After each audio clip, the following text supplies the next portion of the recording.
ಕಾಂಗ್ರೆಸ್ನಲ್ಲಿ ಸಂಪುಟ ವಿಸ್ತರಣೆ ಕಸರತ್ತು. ಮಲ್ಲಿಕಾರ್ಜುನ್ ಖರ್ಗೆ ನಿವಾಸದಲ್ಲೇ ಮೀಟಿಂಗ್. ದೆಹಲಿಯಲ್ಲಿ ಬೀಡು ಬಿಟ್ಟ 24 ಶಾಸಕರು, 12 ಎಂಎಲ್ಸಿಗಳು.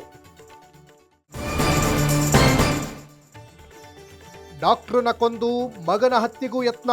ಧಾರವಾಡದಲ್ಲಿ ವೈದ್ಯ ಪತ್ನಿಯಿಂದಲೇ ಭೀಕರ ಕೃತ್ಯ. ಕೊಲೆ ಮಾಡಿ ಮೊಬೈಲ್ ನೋಡ್ತಾ ಕೂತಿದ್ದ ಡಾಕ್ಟರ್. ರಾಜ್ಯದಲ್ಲಿ ಎಸ್ಐಆರ್ ಅವಧಿ ವಿಸ್ತರಣೆ. ಜುಲೈ 29ರ ಬದಲಾಗಿ ಆಗಸ್ಟ್ 8ರವರೆಗೆ ಅರ್ಜಿ ವಿತರಣೆ. ಕರ್ನಾಟಕ ಮುಖ್ಯ ಚುನಾವಣಾಧಿಕಾರಿ ಮನವಿ ಮೇರೆಗೆ ಆದೇಶ. ಬಿಡದಿ ಟೌನ್ಶಿಪ್ ಕದನಕ್ಕೆ ಮತ್ತೊಂದು ತಿರುವು. 4 ಗ್ರಾಮಗಳ ಭೂ ಸ್ವಾಧೀನಕ್ಕೆ ಅಂತಿಮ ಅಧಿಸೂಚನೆ. ವಿರೋಧದ ನಡುವೆಯೂ 4940 ಎಕರೆ ಭೂ ಸ್ವಾಧೀನಕ್ಕೆ ಆದೇಶ. ಕೊನೆಯ ಹಂತದಲ್ಲಿ ಮೆಸ್ಸಿ ಮ್ಯಾಜಿಕ್.